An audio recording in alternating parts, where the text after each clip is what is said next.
Buying a world-class striker seems to be the priority for the Red Devils this European summer, but their chances seem to diminish each day. There was a lot of anticipation when Manchester United kicked off their pre-season campaign against Leeds in Oslo. But after 45 minutes of action, a familiar feeling emerged: the inability to capitalize on their chances. Amad Diallo delivered some exciting plays from the wing, and Hannibal Mejbri led the attack from the midfield. Mason Mount demonstrated total commitment in his first match for the Red Devils, pressing with determination, recovering the ball, and delivering incisive passes. However, when United got close to the opponent's goal, there was no one to finish their good plays. Amad's shots were inaccurate, Hannibal hit a shot right at the goalkeeper, and Jadon Sancho barely managed to touch the ball when he received a perfect cross in the box from close range. United ended up winning the game after Erik ten Hag made 11 changes at halftime, with the young French talent Noam Emmerich scoring a beautiful goal and Joe Hugel finding the back of the net with a powerful shot. But none of these players seem to have a chance of being in the Dutchman's squad when United faces Wolves in the Premier League opener on August 14th. If any conclusion could be drawn from the friendly match, it should be based on the 11 most experienced players who started the game. And during their 45 minutes on the field, there was a notable lack of a real threat to the opponent's goal. Kane and Osimhen out of reach. The need for a striker at United is more evident than ever, but a month after the opening of the transfer window, there is little sign of any significant moves to sign a centre forward. The club has already spent half of its budget to acquire Mason Mount and needs over £40 million to bring in Andre Onana from Inter, which has become an urgent issue after David De Gea confirmed his departure after 12 years at United. The four most obvious targets for the striker position have proven to be too expensive for the club to seriously pursue.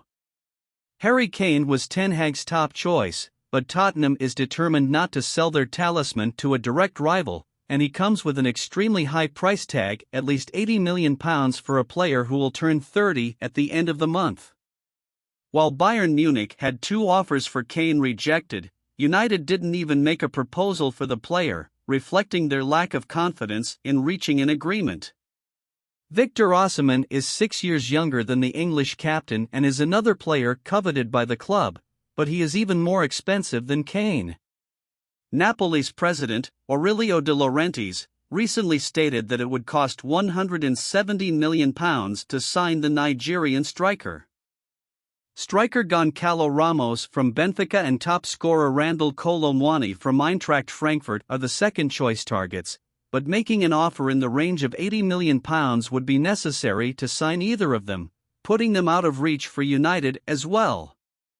The Danish forward Rasmus Hojlund has become the only feasible target for United in that position, but the 20-year-old player still seems to be in development, despite scoring 9 goals in Serie A last season, albeit in only 20 starts.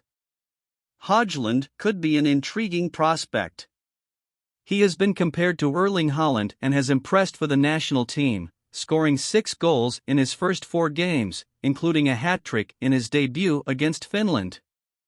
However, Hojlund also appears unlikely to sign with United, as his price continues to rise. The Danish forward seemed like a low-cost option towards the end of last season, but Atlanta reportedly values him at £85 million, a hefty sum for a striker with just 1 season in the top 5 European leagues. The Italians might end up lowering their asking price, but apparently, they are not interested in accepting United players as part of the deal, preferring a cash-only agreement. The idea of starting the new season without signing a striker is unimaginable. Despite finishing 3rd in the last season, United scored only 58 goals, the same number as the 9th-placed Brentford and fewer than all the other teams that finished in the top 6. Marcus Rashford was responsible for over a quarter of those goals. While the 25-year-old player can play as a center forward, it's undeniable that there is a noticeable difference when he operates from the left side of the attack, where he is more dangerous. This leads to the conclusion that not only Rashford but the entire team needs a central striker. With United on the verge of making him the highest paid player with a new contract, they need to ensure they make the most out of Rashford, and that means providing him with an appropriate and reliable strike partner. As the fans continue to wait for a happy ending, Manchester United's management must work tirelessly to find a solution. The saga is still ongoing, but the hope for success remains. It remains to be seen whether the team will be able to secure a striker who can drive their ambitions in the upcoming Premier League season.